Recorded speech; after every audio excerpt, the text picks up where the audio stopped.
Just past midnight over the Gulf, off the deck of a United States carrier, two fighter jets climb into the black, afterburners flaring against the water below. Their targets are already mapped: 10 Iranian military sites strung along the Strait of Hormuz, the coastal radar that had been painting American warships, the storage sheds that, hours earlier, had put a one-way drone into the hull of an oil tanker carrying 2 million barrels of crude. For the air crews, the math is cold and the training runs decades deep. They come in fast, release, and bank for home before the first warning even reaches an Iranian screen. 10 targets. Smoke rising over the port of Sirik. This is what the most practiced air force on Earth does when it decides the rules have been broken. Clinical, overwhelming, over in minutes. No American aircraft were lost. By the time Iranian crews reached the wreckage, the jets were already over friendly water. On its own, it was a flawless demonstration of reach, the kind of operation that is supposed to end arguments. And back in Washington, the commander-in-chief made sure nobody missed the stakes, warning that if the United States is forced to act, the Islamic Republic of Iran will no longer exist. Here's the strange part. This wasn't the war. This was supposed to be the peace. 11 days after signing a deal to end the fighting, America was bombing Iran again. And underneath the spectacle sits a question nobody at the celebration wanted to ask. Was this peace ever meant to last? Yeah, the real question isn't who fired first this weekend. It's whether the memorandum both sides signed on June 17th was an exit from the war, or a holding pattern with a fuse, waiting for the right moment to light. Before we get into it, the 72 hours that nearly restarted the war, the two completely different ways to read what Trump is doing, and the single fact on the calendar that, strangely, supports both of them. The sentence. A ceasefire shouldn't contain. Start with that warning, because a sitting president does not usually talk this way about a country he just made peace with. Days into a signed ceasefire, Trump said that if Iran kept testing him, the United States would be forced to militarily complete the job that it had very successfully started. Complete the job. Not enforce the deal, not punish a violation. Complete the job. And if you think that's just heated wording, remember it rhymes with how he talked all spring. Back in April, he warned that Iran's whole civilization could die in a single night, never to return. Existential threat hasn't been an accident in this story. It's been the president's negotiating voice from the beginning, the verbal equivalent of keeping a loaded weapon on the table while you talk. Rewind the spring and the soundtrack is the same. In March, he declared there would be no deal except Iran's unconditional surrender. He set a deadline, then another, then a third. He talked about blasting the country back to the Stone Age. Threat, deadline, threat. The pressure never really came off. It just changed volume. So when the same man, 11 days into a peace deal, starts musing aloud about the end of the Iranian state, the question isn't whether he's angry. It's whether the deal was ever the point. Words are cheap, of course, and a president under pressure says a lot of things. But words from the one person who can actually order the bombers are a different category of cheap. 72 hours. To judge that, you have to watch the weekend unfold, because it climbed one rung at a time. It started Thursday, when an Iranian drone struck a Singapore-flagged cargo ship in the Strait. Friday, the United States answered 6 aircraft, 4 targets near the coastal town of Sirik. Saturday before dawn, at 4:30 in the morning, a one-way drone slammed into the oil tanker Kiku as it tried to slip through on a route hugging the Omani shore. Saturday night, the United States hit back hard. 10 Iranian military targets in and near the Strait of Hormuz. Central Command called the strikes a direct response to continued Iranian aggression against commercial shipping. Then Iran climbed the last rung. On Sunday, the Revolutionary Guard fired missiles and drones at 2 of the most sensitive addresses in the region: the American Air Base at Ali al-Salem in Kuwait, and the headquarters of the American Fifth Fleet in Bahrain. No casualties were reported, and Iran's claim to have destroyed 8 United States facilities could not be verified. Bahrain, which hosts the Fifth Fleet and had just hosted the American Secretary of State days earlier, called it a flagrant violation of its sovereignty and accused Tehran of sabotaging the very peace efforts everyone was praising. But the message was unmistakable. The Revolutionary Guard warned that if the aggression is repeated, its response will be broader. Each side called the other the aggressor. Each strike was retaliation for the one before. That's not a ceasefire holding.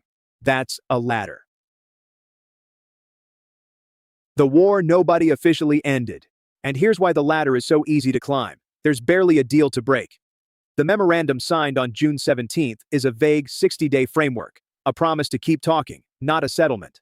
Strikingly, the two governments never released a single agreed text spelling out what a violation even is. Congress's own researchers flagged it. The differing public versions of the ceasefire all but guaranteed the fights that followed. And this isn't the first time. An earlier ceasefire back in April was violated by both sides within days and limped along, in Washington's own words, on life support. The June memorandum simply reset the same broken machine and started the clock again. So now you get the predictable result. Iran says the American strikes on its coast are the blatant violation. Washington says the drone attacks on tankers are. Both are pointing at the same piece of paper and reading opposite things into it. It's a contract with no agreed terms and no referee, and a contract like that doesn't end a war so much as schedule the next argument. A real treaty spells out what each side may and may not do, and what follows if they do it anyway. This one mostly spelled out a deadline, 60 days D, and left the dangerous details for a later round that the weekend strikes may have just blown up. Reading 1. The Trap. So let's lay out the two ways to read what's happening, starting with the darker one, the prosecution's case. In this reading, the deal was never meant to last. Remember that regime change wasn't a secret motive in this war. It was one of the openly stated aims from the opening night. The president keeps reaching for existential language because the goal hasn't changed. The bombing just paused. And look at the timing. A war that spiked global oil prices was hammering Americans at the pump, and Trump had promised relief. He had promised energy prices would drop like a rock. The deal delivered exactly that. Oil fell the moment it was announced. Then look at the terms Washington reportedly wants. Hand over the enriched uranium. Keep just one nuclear facility. No reparations. No real release of frozen assets. Those aren't terms designed to be accepted. They're terms designed to be refused. Washington's list, floated in May, asked Iran to ship its enriched uranium out of the country, mothball all but one nuclear site, accept no reparations, and keep waiting on its frozen billions. Stack that against a president who declared the war won 3 separate times while Iranian missiles were still in the air, and a picture forms, the deal as a stage, not a destination. In this reading, every Iranian drone is almost a gift, a fresh, pre-packaged pretext to finish the job later, once the political moment is right. Reading 2, the off-ramp. Now the defense's case, because it's just as strong, and honesty requires it. In this reading, nobody's playing four-dimensional chess. Both sides are simply exhausted. Iran's economy is in ruins, its military gutted. America has burned through billions and has no appetite for a forever war in the Gulf. The machinery of de-escalation is real and running, a joint conflict cell to manage incidents, and the American envoy still holding direct and mediated talks. American officials keep saying, on the record, that they don't want this to escalate. The costs aren't abstract.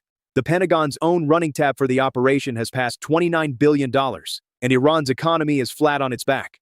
Both capitals have every material reason to want an exit, and they built a joint de-escalation cell specifically to keep incidents like this weekend's from spiraling. Even the gloomier analysts allow that a surprise breakthrough is always possible. And here's the twist that turns the first reading on its head. Analysts judge that the midterm calendar actually restrains Trump, that he is unlikely to resume the military campaign in the run-up to the November midterm elections, and that it's Iran, not Washington, betting on that restraint to run out the clock and stall on the nuclear file. In this version, the weekend's violence isn't a master plan, it's friction. Contested shipping lanes, twitchy commanders, tit for tat with nobody fully in control of the latter. The calendar cuts both ways. So which is it? Here's the uncomfortable answer. The same facts feed both stories. Take that midterm calendar. In the first reading, it's the cynical engine.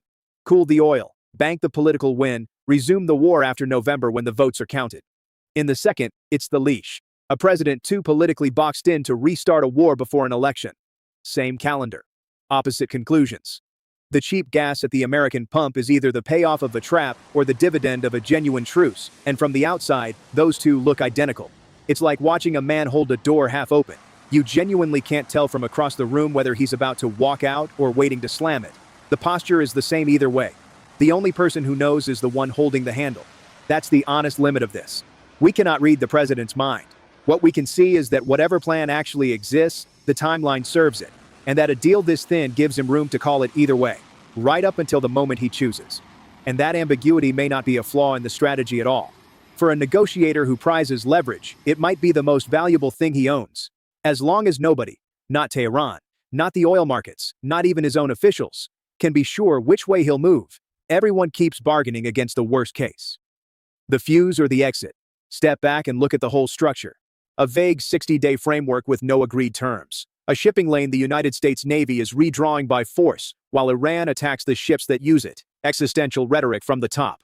a regime with nothing left to lose, and a president with an election to win. Stack those together, and you don't have a stable peace. You have a balanced one. And balanced things don't stay balanced. They tip, and usually on something small, like a single tanker on the wrong route at 4:30 in the morning. And if it tips the wrong way, the bill is global. A fifth of the world's oil moves through that strait, which means the next rung up the ladder isn't only an Iranian problem or an American one. It's a price shock at every gas station on Earth, and a gulf full of countries that never volunteered to be the battlefield. Kuwait and Bahrain found that out this weekend, when missiles meant for the Americans came down on their soil instead. The fighting this weekend wasn't the war coming back. It was a test of how little it would take. Closing question. So here is the real question. Is June 17th the off-ramp it was sold as, or a tactical pause? Cool the oil, steady the economy, bank the political win before the midterms, and let each Iranian violation stack up as the pretext to complete the job Trump openly says he started. Is this deal the exit from the war, or the on-ramp to finishing it? Our update continues. Stay tuned.